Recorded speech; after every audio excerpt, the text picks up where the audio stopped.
me es difícil reconocer un sentimiento particular que me genera el estar viviendo en democracia. Nací en el 2000, no recuerdo ni la crisis del 2001. De estos 40 años de democracia, al haber nacido en los últimos 20, tampoco reconozco como esta efervescencia que siento por lo que me cuentan y por lo estudiado, como este amor por la democracia tan fuerte que tienen otras generaciones, generó una nueva necesidad del celular. La ansiedad creo que es generada por esto. Que la ficción traiga memoria, se desaprovechan por ahí a veces algunas temáticas que las tocan muy banalmente. La llegada que tienen las novelas no lo tienen tanto las plataformas. Se ve muchísimo más la argentinidad en las novelas. ¿Sos una persona democrática en tu vida? Hace 40 años, los y las argentinas recuperamos nuestra voz democrática. Por eso, desde Amnistía Internacional creamos Voces que Transforman, edición 40 años de democracia. Un ciclo de charlas con referentes para analizar los cambios que atravesamos en las últimas 4 décadas en materia de derechos.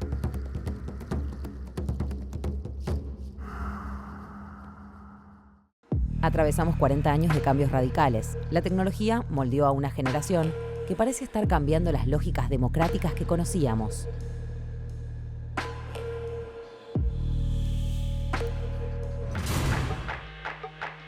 Hoy nos visita Maite Lanata, joven y reconocida actriz argentina.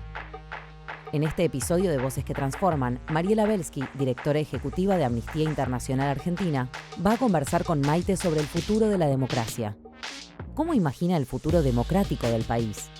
¿Qué rol tienen los nuevos formatos de contenido en la democracia que se viene?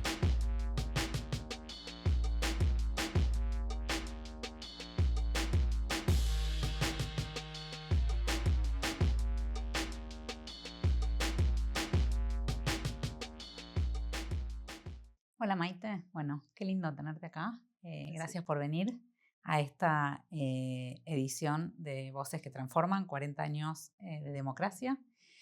Y la primera pregunta que tengo para vos es, vos naciste y viviste toda tu vida en democracia, afortunadamente. ¿Cómo dirías que es crecer y desarrollarse en la democracia? Bueno, no hay mucha noción de comparación. En realidad, en cierto punto, uno lo compara únicamente con lo estudiado, con lo dicho por familiares. Y eso, entonces, en cierto punto, me es difícil como reconocer un sentimiento particular que me genera el estar viviendo en democracia, por no tener este contraste, ¿no? de comparación.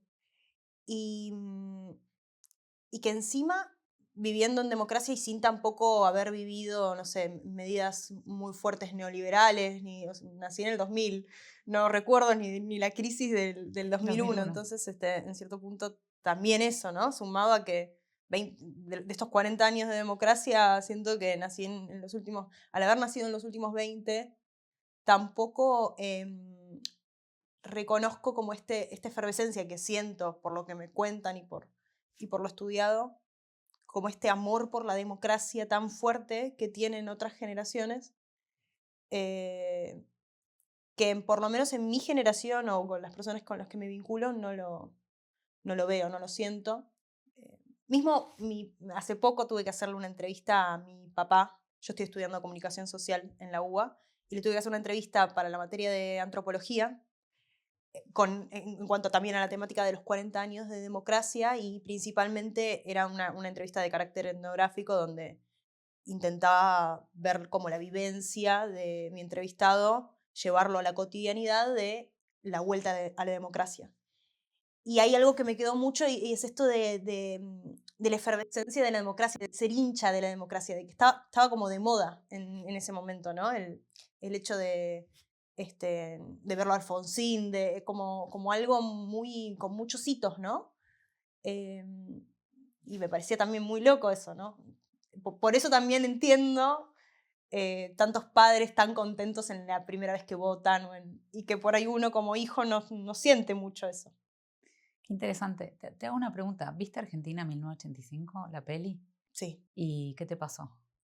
Bueno, te lleva muy bien a ese clima de época, ¿no? Como mismo también, o con la historia oficial, son todas películas que llevan muy bien al clima, que se vivía en ese entonces. Y creo que también en cierto punto está buenísimo la ficción cuando lleva a eso, porque deja de estar en un plano teórico y pasa a poder vivenciarlo y a verlo de una forma donde, bueno, personajes encarnan historias atravesadas por esa historia.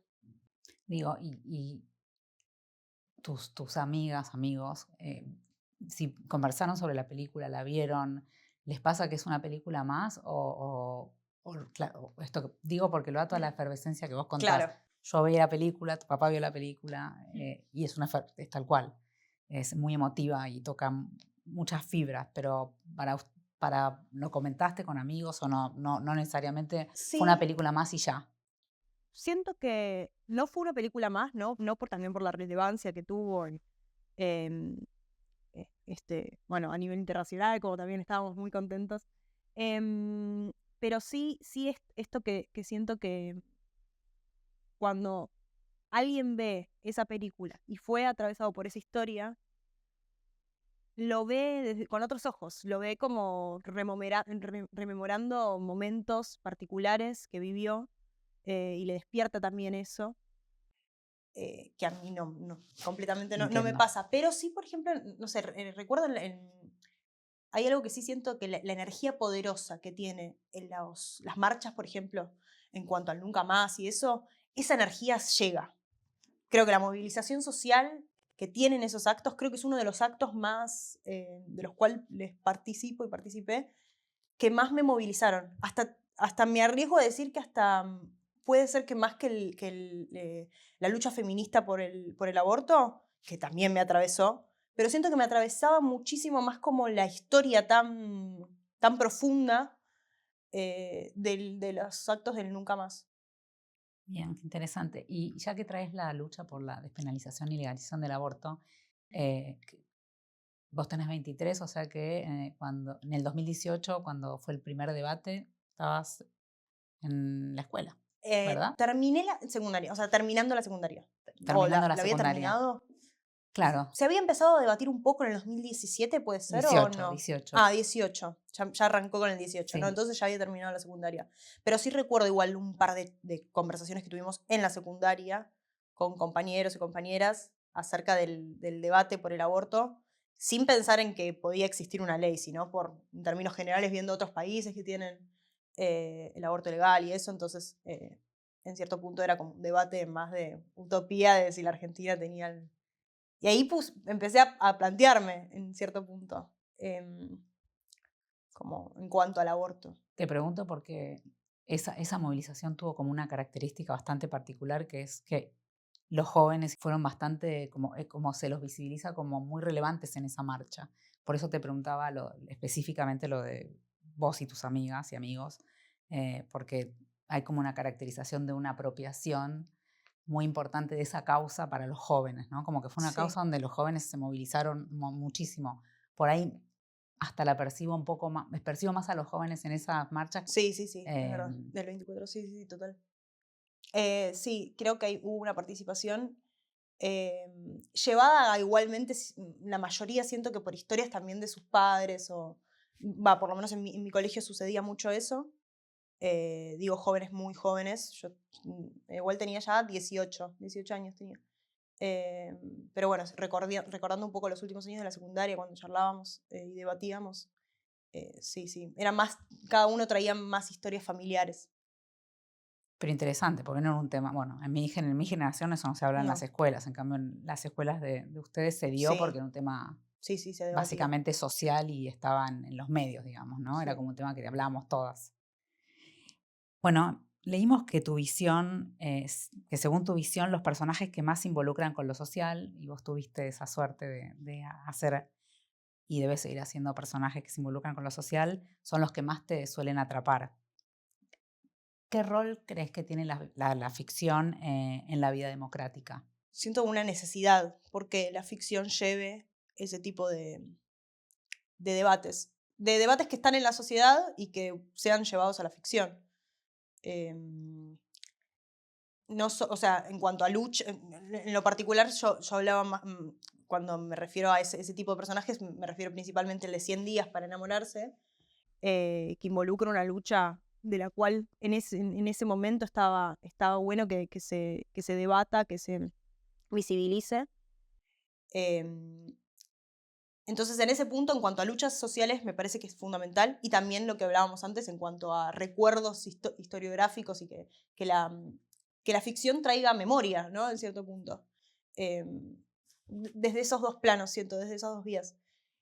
Y me parece fundamental, no solo, o sea, siento que de dos puntos de vista, tanto para la lucha, para lo que lleva la lucha social, como para la productora que puede valerse, la productora audiovisual, digamos, que puede valerse de una lucha y de un tema que está muy instalado socialmente, que hace que lo pueda llevar a la ficción, y eso obviamente genera más rating, más, o sea, digo, las cuestiones frívolas de lo que sería la productora. Entonces, en cierto punto me parece que es un engramaje, una vinculación que me parece fundamental y que tendría que ser muchísimo más aprovechada. Siento que hay veces que se desaprovechan por ahí a veces algunas temáticas que las tocan muy banalmente y no se termina profundizando. Y vas a tener un público que va a reconsumir eso justamente porque lo profundizás. Cuanto más lo profundizás, vas a ser vocero de un grupo que está luchando hace un montón de años. Y si lo tratás con muchísima seriedad, mejor. O sea, hay veces que por ser apurados y por querer solamente estar sesgados por el rating o porque pegue esta novela o porque pegue, se deja por fuera esa lucha y sin embargo se están perdiendo una oportunidad para mí. Y ahora que trajiste 100 días para enamorarse, bueno, ahí vos interpretabas a Juan, este joven que no se sentía cómodo en el cuerpo de una mujer. Tengo como dos preguntas. Si cambió tu perspectiva en términos de la ESI, y también me interesa saber qué impacto tuvo ese personaje, qué te pasaba en la calle, qué pasaba con personas que sentían, digamos, de la comunidad LGBTIQ+, que sentían que vos estabas representando. Bueno, justo recién hablábamos con un compañero que me hablaba de una madre, una madre de un hijo trans o que estaba transicionando, digamos. Y sí, el impacto no solo para los pibes y pibas trans, sino también para los padres, para madres, abuelos. Es como que incluyó todas las generaciones, porque era una novela en un canal familiar, en el horario más de la unión, claro, exacto, en prime time. En cierto punto, sí, atravesó muchas generaciones e informó bien. Este es uno de los puntos que yo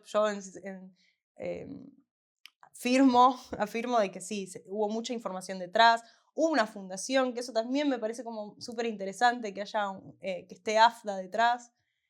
Ese vínculo está buenísimo, que una organización que por ahí está completamente desligada de productos audiovisuales y de canales de la industria audiovisual, digamos, como Telefe y eso, esté vinculada en una novela. Me parece una combinación que mismo recién hablábamos de que me gustaría que existan más productos así, y si hay, quiero conocerlos, porque no conozco mucho de proyectos que se hagan con una fundación. ¿Cuál era el rol de la fundación? Es re interesante eso.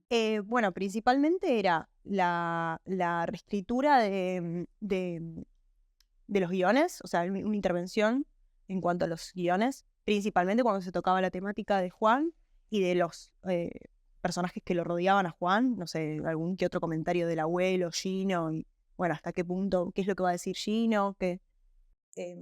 Entonces, en cuanto a eso, brindaba información de eso. Después yo tenía también contacto con la fundación, entonces en cierto punto, con la Asociación de Familias Diversas, cualquier duda que tenía del guión y eso podía consultárselas. Y después, bueno, tuvimos unas 2 o 3 charlas antes de empezar para yo ver qué dudas tenía acerca del personaje. Interesante. ¿Vos sola o todo el elenco, digamos? Era como... Yo, Nancy, creo que los que querían y los que... Nancy Duplá también. Mismo también creo que fue la más fomentadora en cuanto a que, me parece que acá tenemos algo que está buenísimo, empezar a darle bola. Y sí, Nancy también. Sí. Y era interesante porque justo en el mismo momento se estaba debatiendo se dio en el proceso del debate de la despenalización y legalización. Agregamos también, se agregaban escenas, sí, Como recuerdo. que era muy...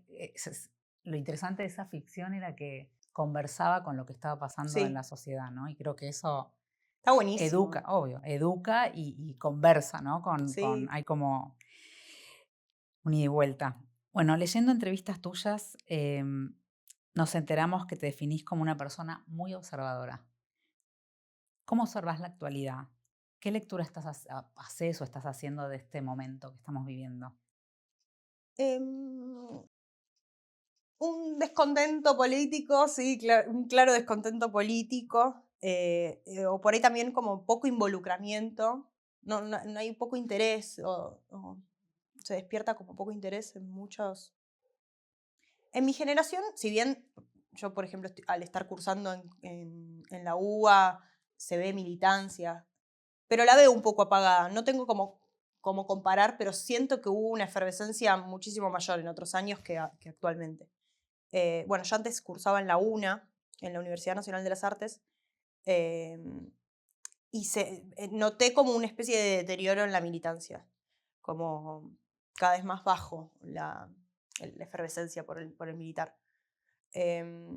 Bueno, un poco también similar, a mí, justamente trayendo lo del aborto, el debate sobre el aborto, ¿qué contraste fue? Estábamos atravesados por una pandemia, ¿qué contraste fue? ¿Cómo se debatió y cómo se instaló el tema en el 2018 y cómo se instala en el 2020 cuando se aprueba la ley en realidad? En cierto punto uno piensa, bueno, en el 2020 súper debate, y sin embargo no fue lo fuerte que fue en el 2018.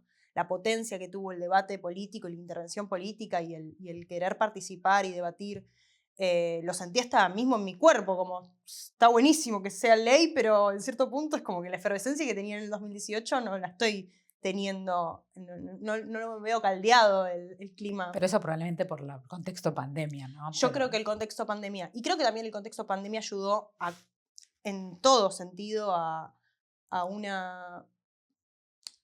un bajo debate político. A llegar ahora a llegar ahora a ese, o sea, se ve justamente contrastando en cuanto al mismo tema en el 2018 y en el 2020, en todo término en cuanto a la política. Sí, siento eso. Y bueno, relacionando un poco a la primera pregunta, obviamente sí siento una diferencia en cuanto a personas que nacieron en plena democracia y más aún personas que nacieron después del 2000 como yo, en comparación con otras personas que sí vivieron otros momentos de la vida y otros procesos históricos de los cuales por ahí ahora, viendo el panorama de ahora, de las elecciones y todo eso, tienen un mayor temor a lo que pueda llegar a suceder por haberlo vivido en carne propia, varias cosas que se van repitiendo y discursos políticos que se van repitiendo, que jóvenes como nosotros no desconocemos, es un campo completamente desconocido. Bueno, no, completamente desconocido en realidad, no en cierto punto no tanto, por el hecho de haberlo visto en la historia y eso, pero bueno, no por carne.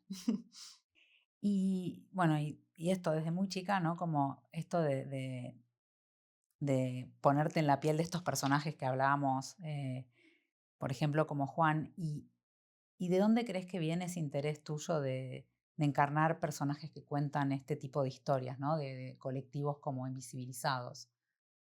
Un poco fue por casualidad, digamos, casualidades de la vida, que llegaron como propuestas de casting y eso que se vinculaban. Mismo mi primer personaje que hice bueno, no, en cine había hecho una peli que fue mía, de Javier Van de Couter, que muy adelantada también para la época porque fue antes del debate del matrimonio igualitario, por ejemplo, y que hablaba principalmente, en su origen al principio iba a ser más un documental acerca de la aldea rosa y termina siendo una película ficcional de la historia de las chicas trans de esa comunidad. Y bueno, muy adelantada ya para su época, y yo era muy chiquita, así un personaje que, bueno, me vinculaba con toda esa temática. Y después, bueno, en El Ejido, con el personaje de Alma, que era una chica con autismo. Igualmente ahí, por ejemplo, es un ejemplo de un personaje donde no es que se trata la temática en sí, no era el fin de la novela. Pero bueno, después con 100 días, ahí sí era la temática y era el fin. Creo que fue un poco, se fue dando. Y obviamente como mi prioridad en la secundaria no era la actuación, era estudiar, básicamente, no tenía como mucho, elegía mucho qué personaje hacer en el casting o no, o sea, qué castings elegir y qué casting no. Me parece fundamental ese vínculo, justamente por esto que te decía antes de poder llevar la teoría a la práctica, entonces en muchas temáticas y en la temática en cuanto a la ESI, mismo se usan recortes de 100 días para explicar con mayor detalle cuestiones vinculadas a la educación sexual integral. En los colegios pasaban, o por lo menos pasaban, no sé ahora, pero en su momento cuando estaba 100 días, utilizaban recortes. Y eso que te preguntaba de la reacción, no sé, en la calle, ¿qué te pasaba Sí. con ese personaje Juan, ¿no? La gente que te decía, ¿te pasaba que te decían cosas? ¿Cómo lo tomaban? Sí, mucho de pararme en la calle y comentarme, mucha emoción del personaje. Uno atravesó un montón, como mirabas en los ojos a la otra persona y tenía toda una historia detrás que la veía reflejada con Juan que a mí me re sorprendía, era más allá de lo que uno interpretaba, como que cuánta responsabilidad detrás de eso. Sí, me pareció un vínculo increíble el poder generar eso, ¿no? Que hayan podido generar los guionistas, bueno, como muy mágico todo lo que sucedió para que se dé y cómo se trató ese personaje que me pareció muy, muy lindo y cómo llegaban esas informaciones. O mismo me paraban padres que me decían que gracias a Juan pudieron conocer escenas, como momentos de su hijo transicionando que no lo podían conocer en realidad, porque eran privadas de Juan, en la habitación de Juan, como momentos muy íntimos del personaje que, claro, que los padres les abría los ojos porque lo veían y decían, claro, esto es lo que pasó a mi hijo. Si bien, obviamente, siempre hay que remarcar de que es una transición particular, que Mismo antes cuando mencionabas lo de nacer en un cuerpo equivocado, es una forma de ver la transición. Hay otros que consideran que no. no es nacer en un cuerpo equivocado, sino que con mi cuerpo hago lo que quiero. Que fue un poco también lo que queríamos llevar siempre con Juan. Que uno nace en el cuerpo, o sea, no es que nace en un cuerpo equivocado, sino que hay algunos que tienen esta concepción. Con mi cuerpo hago lo que quiero y lo que en realidad está equivocado es la sociedad. Lo que está equivocado es la discriminación que hay detrás de todo eso. Bueno, me parece bien importante en este momento destacar esto, ¿no? ¿Te pasó que el público te agradeció esa historia o las historias que hiciste? Así de que... Sí, sí. Principalmente en 100 días, impresionante el agradecimiento y cómo continúa, porque por lo general las novelas tienen su tiempo de vida. Las películas Claro. son más eternas y las novelas no son tan eternas. Y el personaje de Juan de 100 días avanzó muchísimo, sigue atravesando, continúa atravesando, que eso me parece increíble. Em, y también creo que en cierto punto estaría buenísimo que haya más personajes así. Estaría buenísimo Sí. que haya más ficción también, ¿no? Que haya más ficción también, sí, obviamente. Sí, porque la llegada que tienen las novelas no lo tienen tanto las plataformas y eso. No, Es distinta la llegada, más el masiva. acercarse, sí, totalmente, mucho más masiva. Y distintas generaciones, porque la Atraviesa. serie la Sí. elegís.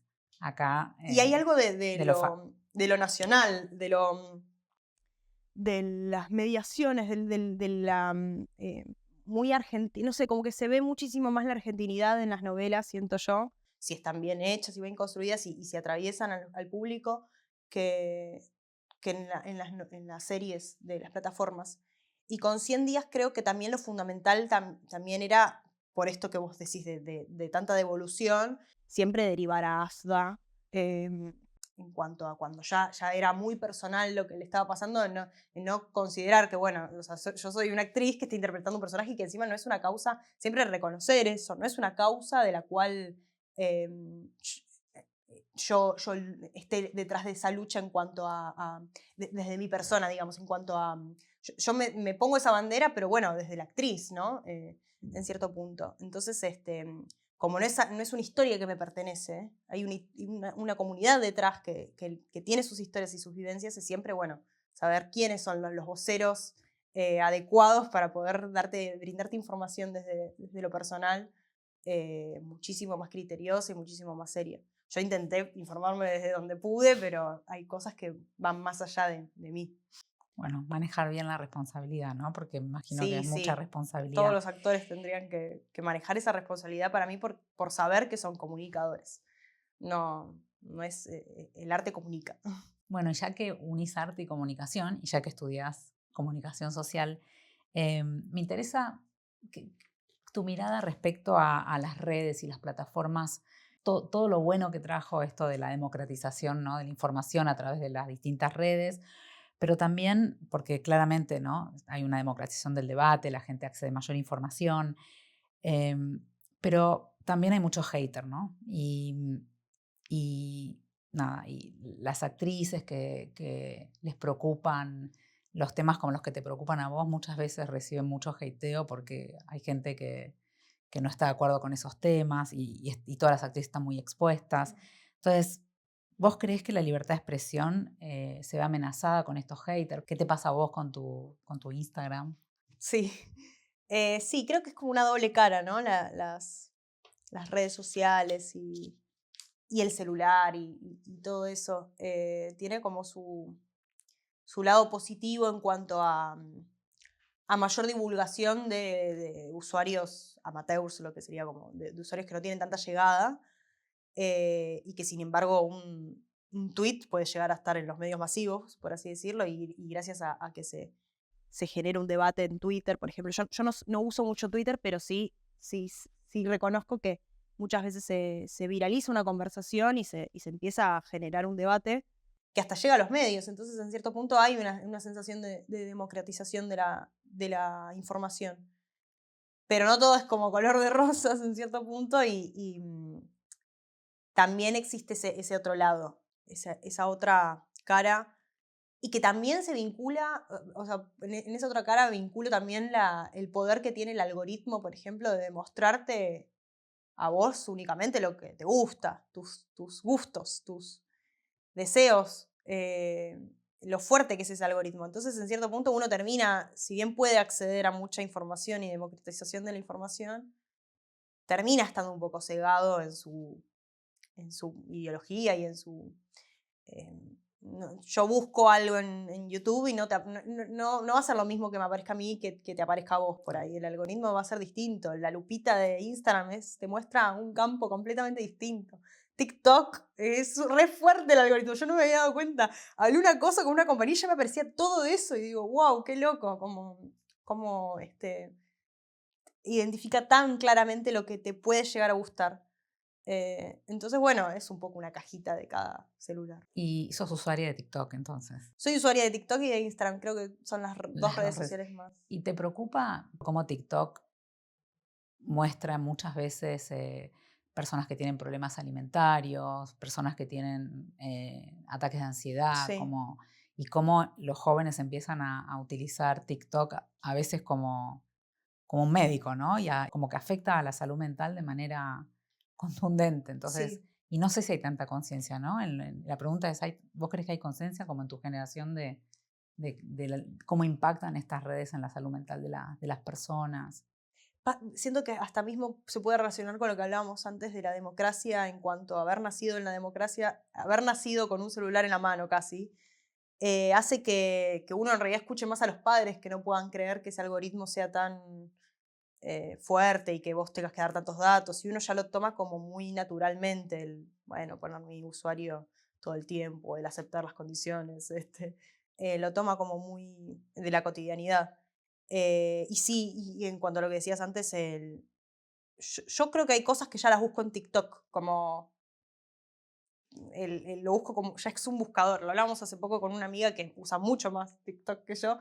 Ya es un buscador, ya uno busca recetas, ropa, bueno, ¿dónde puedo buscar ropa? No, yo no he buscado, creo que no he buscado cosas así como muy serias y me las tomé muy...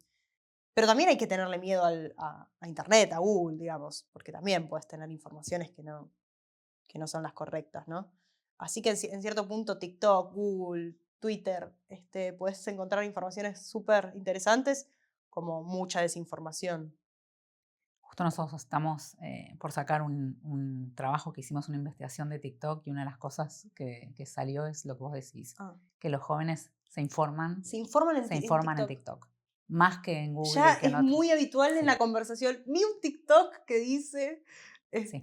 Sí. Bueno, yendo más volviendo en realidad, más que yendo a tu vida de actriz, encarnaste el personaje de Orsi en El Reino, una diputada de izquierda que participa de investigaciones en contra de un gobierno corrupto, ¿no? Teocrático, oscuro, peligroso. ¿Te imaginas que algunos de los conflictos que se cuentan en El Reino reflejan algo de la realidad actual o futura? Sí, es ficción, reconozco que es ficción, pero tiene como de una forma metafórica muchas realidades de lo que va pasando y lo que está pasando, sí. Súper caótico igualmente, ¿no? Mostrado de una forma muy caóticamente, pero sí, temor igual que pase una cosa así. Este episodio de Voces que Transforman se llama Democracia y Futuro. Y esta es una pregunta tal vez un poco compleja, pero nos gustaría ver si la puedes contestar. ¿Cómo te imaginas el futuro de la democracia? Siento que hay algo medio cíclico que tiene la Argentina en cuanto a las medidas políticas que se van llevando a cabo y los gobiernos que van sucediendo. Es como que hay algo cíclico, yendo más hacia medidas sociales, yendo más hacia proteccionismo. ¿No? Es como, en cierto punto, no encuentro como una salida a ese círculo, medio pesimista lo mío. No sé si pesimista, pero en cierto punto como algo cíclico que no le encuentro una especie de salida.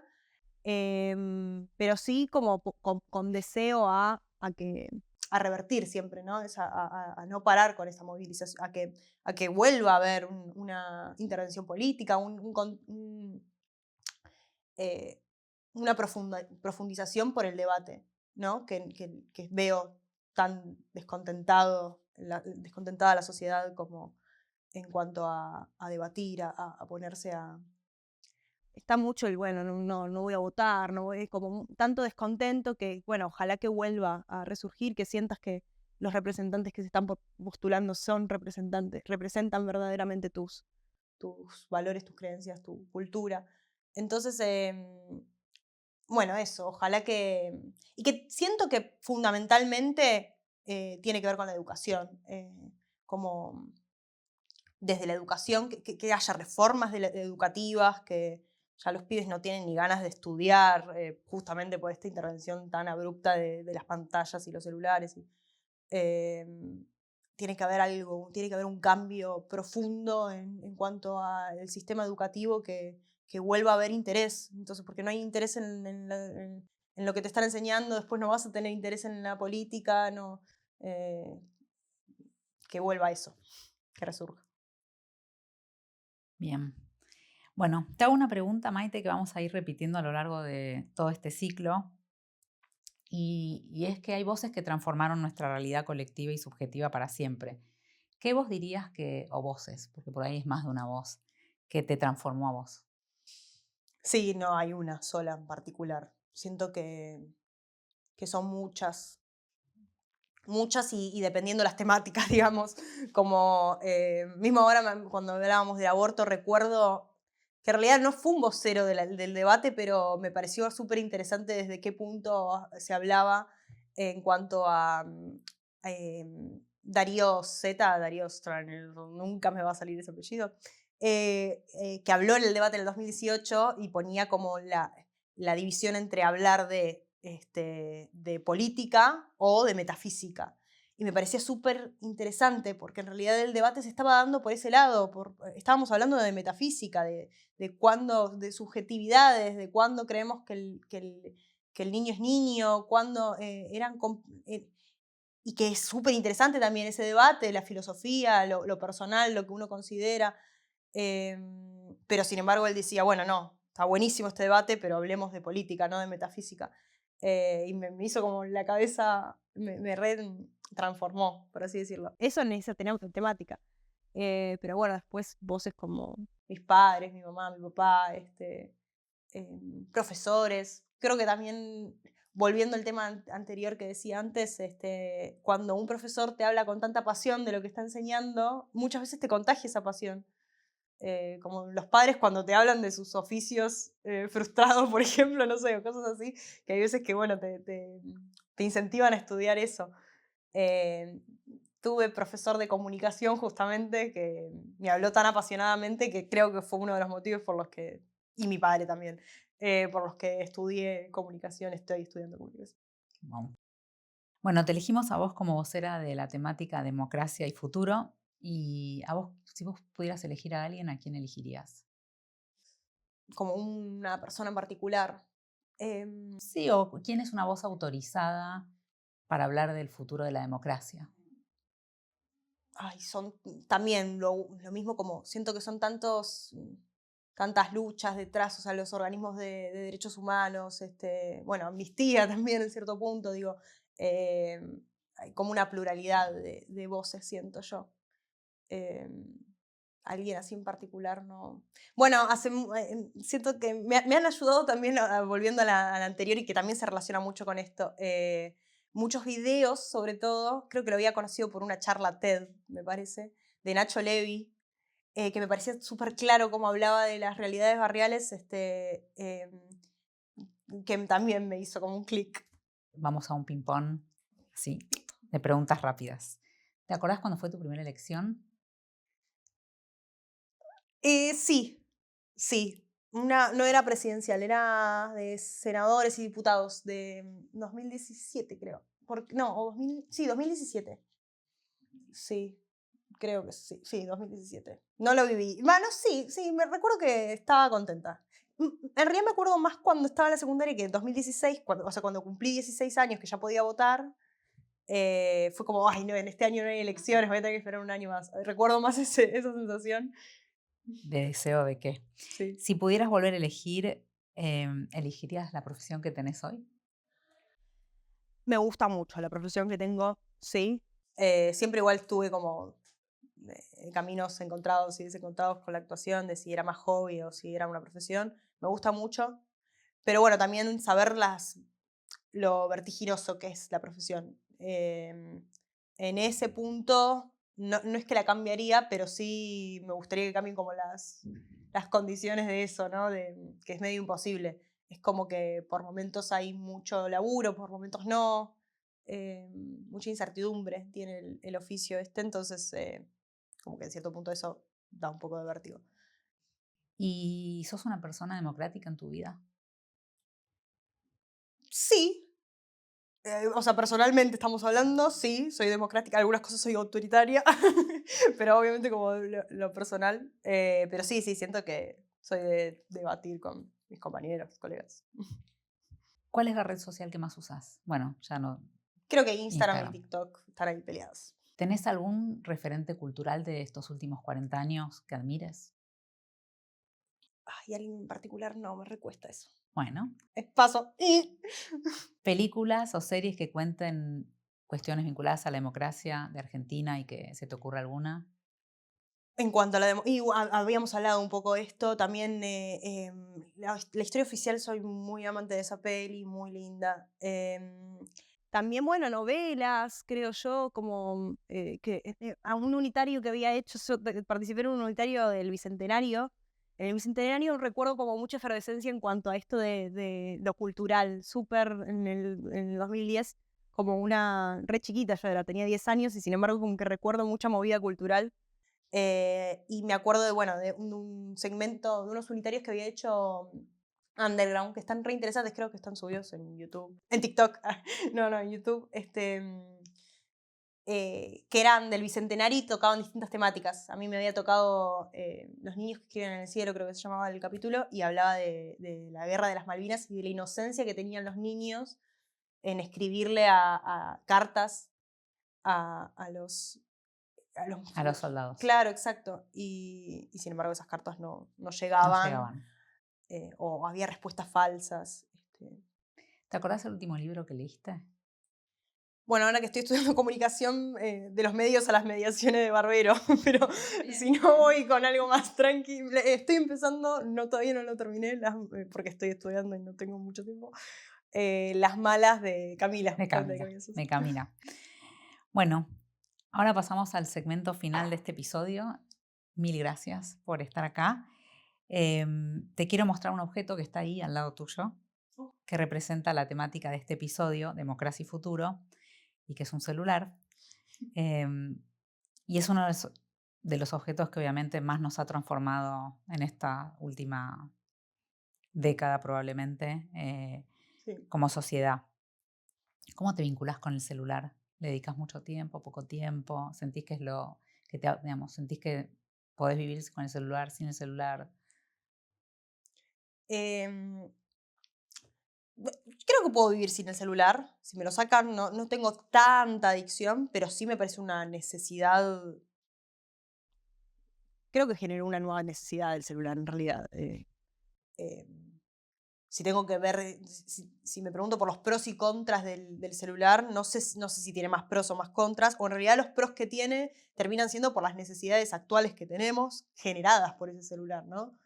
¿Qué sentís que dejás de hacer por estar con el celular? ¿Qué harías si no tuvieras el celular? Y creo que hay más contacto, ¿no? Hay algo, una falta de contacto, de abrazarse, de verse, de mirarse, que pasa con el celular que no. Mismo, hay algo que también me parecía re loco, que no lo había pensado de esa forma. Estudiando también comunicación, de un caso en el que uno, ya con el celular, cuando uno está hablando, no sé, se sienta en un bar y charla. Es exactamente lo mismo que yo le diga a la otra persona, che, me voy, me paro y me voy. A estar porque estás en un mundo acá directamente. Entonces, si vos estás escribiéndote con tu mamá mientras estás con otra persona ahí en ese bar, en realidad estás aceptando a que sería exactamente lo mismo que esa persona se pare y se vaya y vuelva en 20 minutos. Y resultaría raro eso. Y sin embargo, uno lo naturaliza, el hecho de, bueno, estar con el celular. Hasta los silencios pasaron a no ser registrados directamente, a no bancarse un silencio. Entonces, al no bancarse ese silencio, hace que uno necesite la rapidez. Y la ansiedad creo que es generada por esto. Gracias a esto es que estamos súper ansiosos, de que hay tantos ataques de pánico, sí, una intensidad, creo yo, que se generó principalmente por el celular y por la rapidez y porque cada vez sean más rápidos. Un celular que carga lento es como, bueno, dale, que se está tildando. Y eso antes nadie lo tenía. Te revelaba la foto, no sé, como un proceso súper lento. Decidías si sacabas esto o no, y ahora es 30 fotos y elijo de esas 30. Como muchas cosas que se vinculan con eso. ¿Y te concentrás para estudiar o estudiar celular? No, encima de eso, yo uso el celular. No, perdón, si me sacan el celular tendría que cambiar muchas cosas. Porque, por ejemplo, y eso es algo que hay algunos profesores que no les gusta mucho, y es, yo apunto con el celular. Yo ya ahora estoy en la clase, el profesor habla y escribo muchísimo más rápido con el celular que a mano. Después me hago los resúmenes a mano porque me queda más de esa forma, o mismo cuando estudio la letra y eso también. Pero uso la tablet a veces para leer un guión, para leer los textos, todo con las pantallas. O sea que no podrías vivir sin el celular. No, me parece que retiro lo dicho. Sí. Bueno, quería agradecerte un montón que hayas venido. Hermoso hablar con vos. La verdad, un placer. Espero que la hayas pasado bien. Para mí fue un gusto enorme conocerte y estar acá. Así que, mil gracias. Gracias a vos. A quienes están del otro lado, gracias por ver este episodio de Voces que Transforman, edición 40 años de democracia. Pueden seguirnos en las redes de Amnistía Internacional Argentina para ver el resto de los episodios del ciclo.